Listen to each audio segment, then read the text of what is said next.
Hi everyone, this is acyuta-bhava from Nightlight Astrology, and today I am doing a Q&A episode because I got a really good question from one of you that I'd like to try to address. So this question basically goes like this. Is it possible that the distinction between predictive astrology and psychological astrology is um, uh, somewhat of a false dichotomy?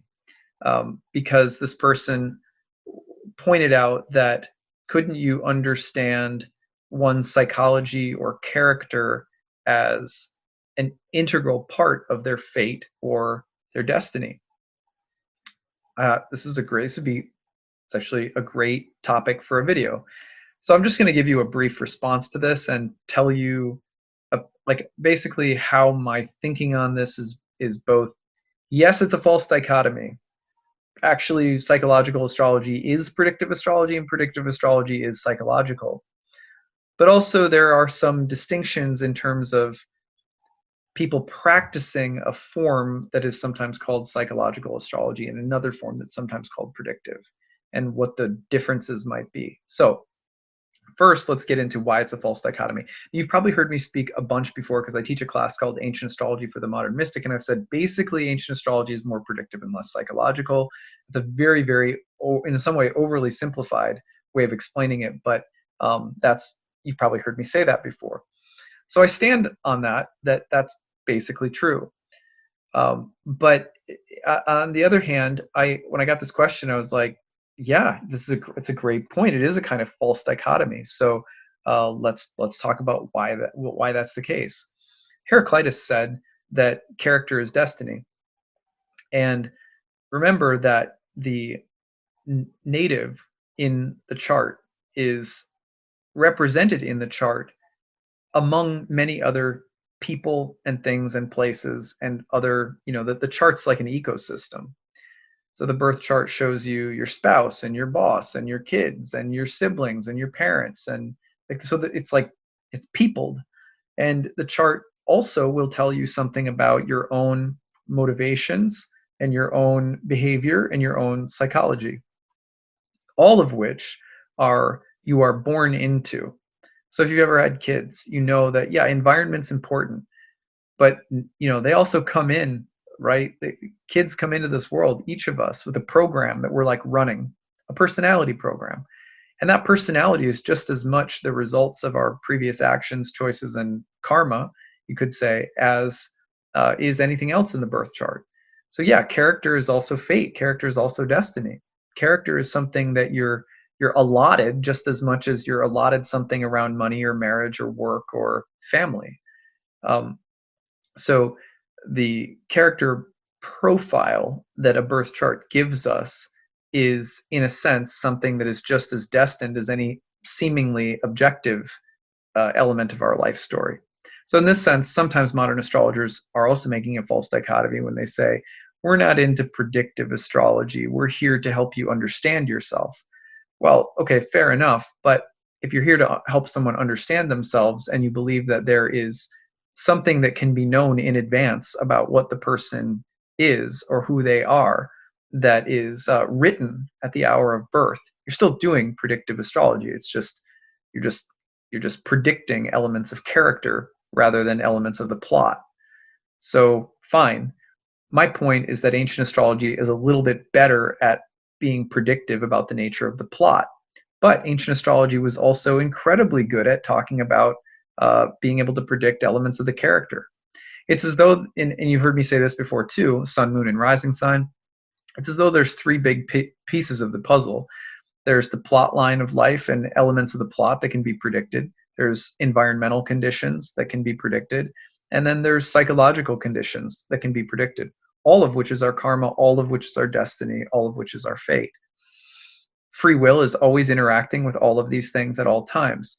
So you're born with a plot line, an environment, and an inborn psychology or character, not all of which is easily changed, but not all of which cannot be changed either. So it's like there's some wiggle room. With consciousness, with spiritual practice, comes the ability to change certain elements of our character, to grow, learn, to adapt virtues in our life, and also to become worse.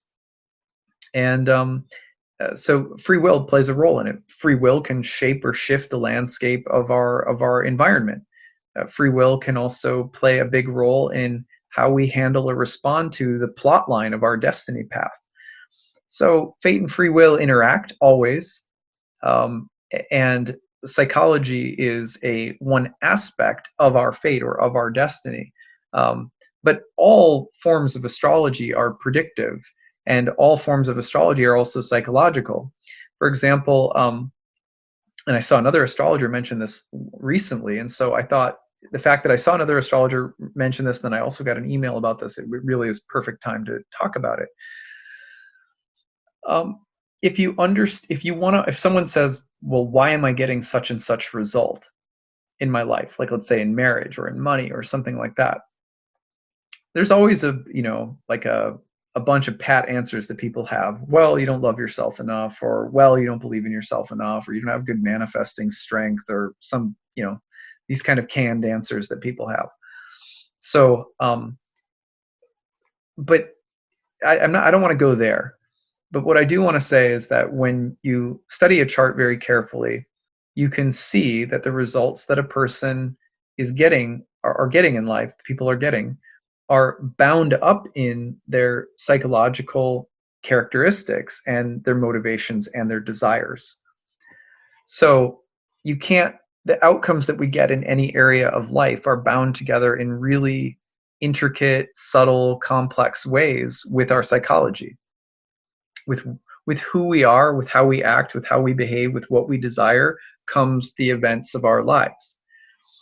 So when people want to understand marriage or money or any sort of seemingly objective area of life, it's true that a good astrologer should be able to help them understand the relationship between their karma or fate and their character or behavior, because the two are creating one another, right? The character has certain desires and certain motivations, and it therefore gets certain kinds of things. When it gets certain kinds of things, it then has certain kinds of reactions, which then modify and adjust it with new desires and then new outcomes. So, yeah, it's not a static thing, right? To understand the objective karmas of our life, we have to understand the psychological patterns of our character. And if we want to understand character, we have to also study the events and happenings of our life.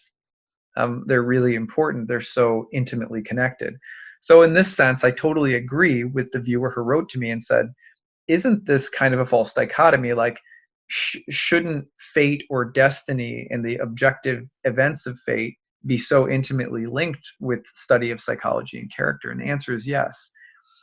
Now, then, so yes, it is sort of a false dichotomy. But on the other hand, we have to ask the question, why does this dichotomy exist, and why is it there to begin with? Like, why do we tend to draw the distinction between the two? And the answer to that is something, again, I talk about in a lot of my classes, but in, let's say, modern astrology, one of the things that it became very popular was this idea of the human potential movement, sometimes called the New Age movement. Human potential is exactly as it sounds.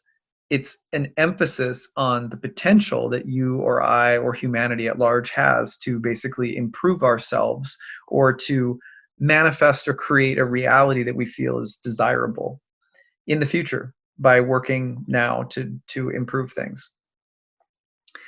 Within that paradigm, it's almost offensive to suggest that the future may hold things that are fundamentally beyond one's control, that no amount of positive thinking or like spiritual push-ups can avoid, right? So there have been forms of astrology that have cropped up in the modern era that have basically said, look, we don't predict things in the future because we believe that if you predict things in the future, that on any level, that you're basically creating them, or you might be participating in creating them when you should really just be focused on all the positive potential that's there. So it's this kind of insistence on imagining that only positive potential exists in the future.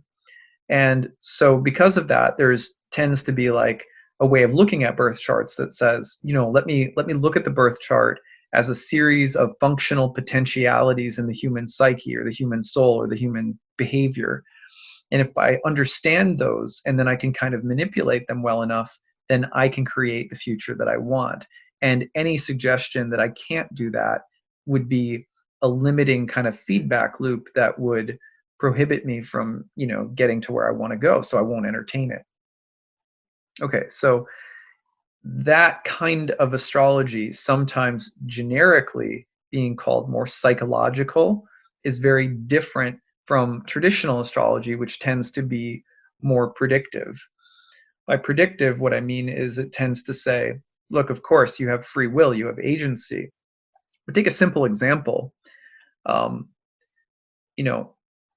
try cutting coffee out of your diet or caffeine, right? Or something that's substance or habit forming.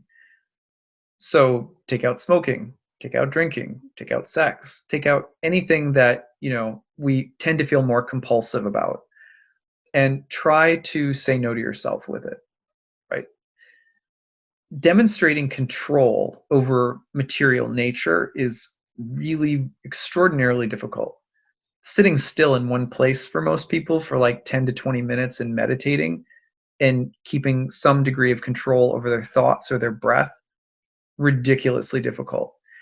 So ancient astrology just has, I would say, a little bit more of a, personally, this is my take now, realistic view of how difficult it is to actually gain or access freedom, real freedom to choose. It in this view of I only see positive potential in the future and I refuse to be predictive about anything in the future, in my mind, hasn't come to really wrestle with how difficult it is to contend with the forces of nature or with those of the mind or the desire body or what have you. So when people say, oh yeah, you can make any change you want, you can manifest whatever you want, like all of this kind of stuff, and don't predict anything, that stands in pretty stark contrast to what ancient astrologers believed, which is that because people are sort of predictively self-centered and driven by their desires, whether it's the desire for some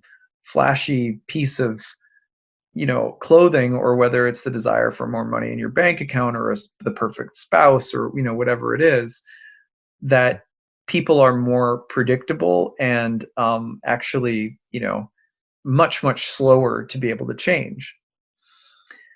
So because so many people are actually like that, they're not practicing spiritual life, they're not intentionally trying to awaken or raise consciousness, as it's sometimes called, and not actively participating in cultivating freedom of the soul, freedom of the spirit, then they're not going to be able to create. Their future is going to be more predictable. Because they are bound up by the laws of nature, their life will be more predictable according to the laws of karma, which are the laws of nature. That's not to say that people don't have agency and that people can't make changes. People can.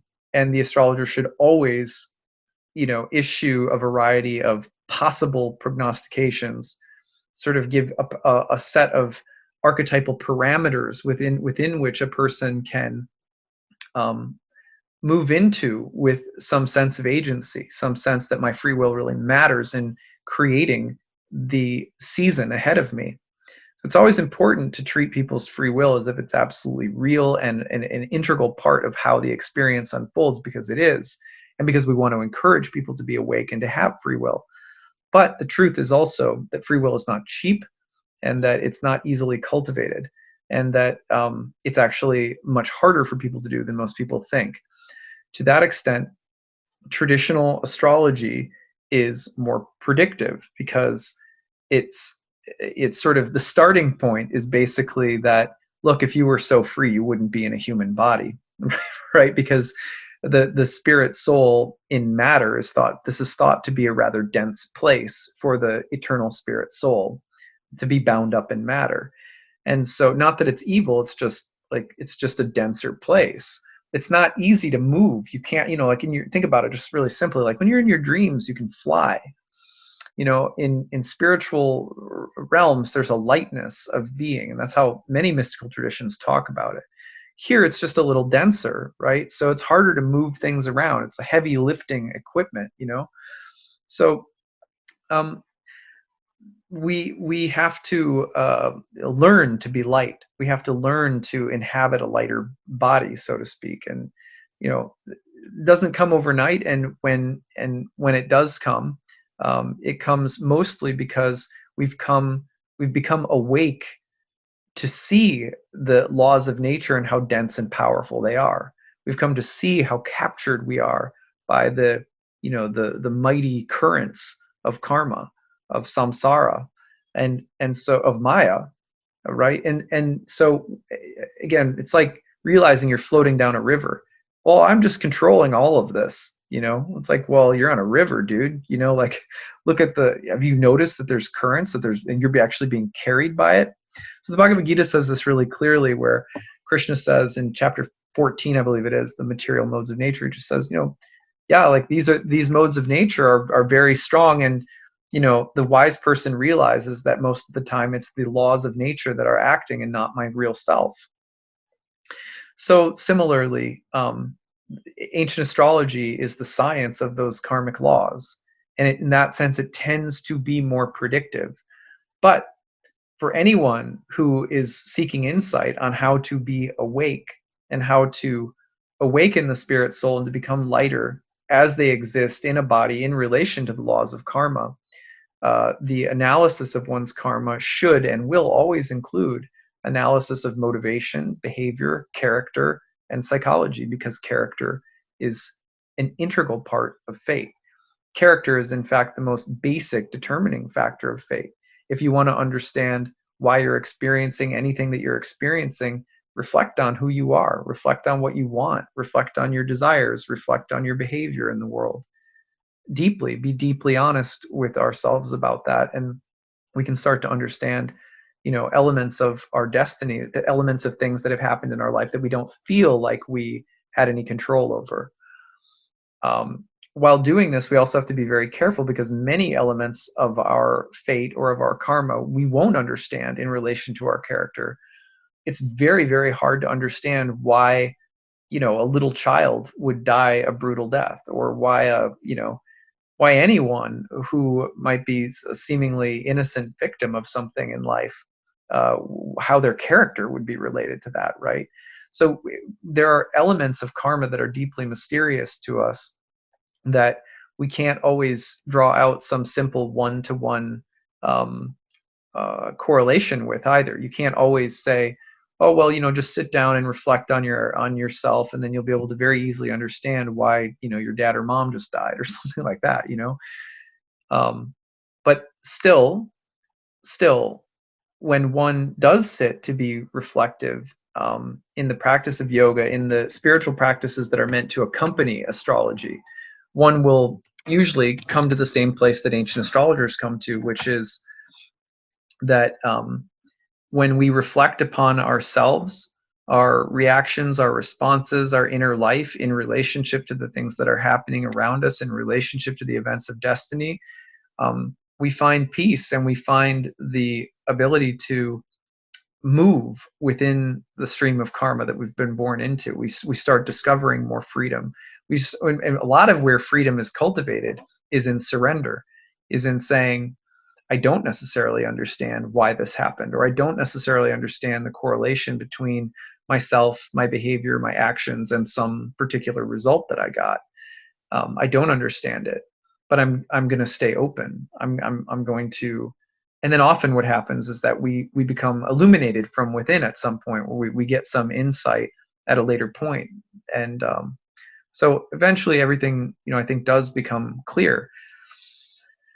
So all of that is just to say that there is also a sense in which the categories of psychological versus predictive are very valid. They're valid in terms of how people practice, and what people, again, just sort of briefly, that a modern psychological approach in some ways is going to be more like will shun prediction by saying, oh, the future is wide open, and I'm only going to focus on trying to understand my behavior, and therefore I can kind of modify it and become maybe a better version of myself, and therefore get better results in the future.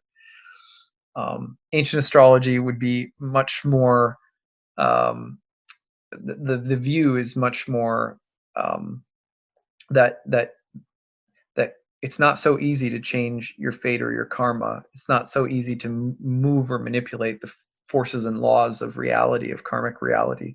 So there's going to be more of an emphasis on prediction, but also the prediction should be done in a way that people are being encouraged to wake up and to gain more agency within the environment that they're in, starting with the body, the mind, the psychology, stuff like that. So, well, I know this has been kind of a sprawling talk. I don't have my notes with me as usual because I'm at my mom's and just sort of hanging out and doing things off the cuff a little bit. So I apologize if this was sort of rambly and all over the place today. But hopefully you enjoyed it, and I look forward to hearing your questions. If you have any, hit me up in the comments section below. Hope you're having a great week, and we'll talk to you again soon.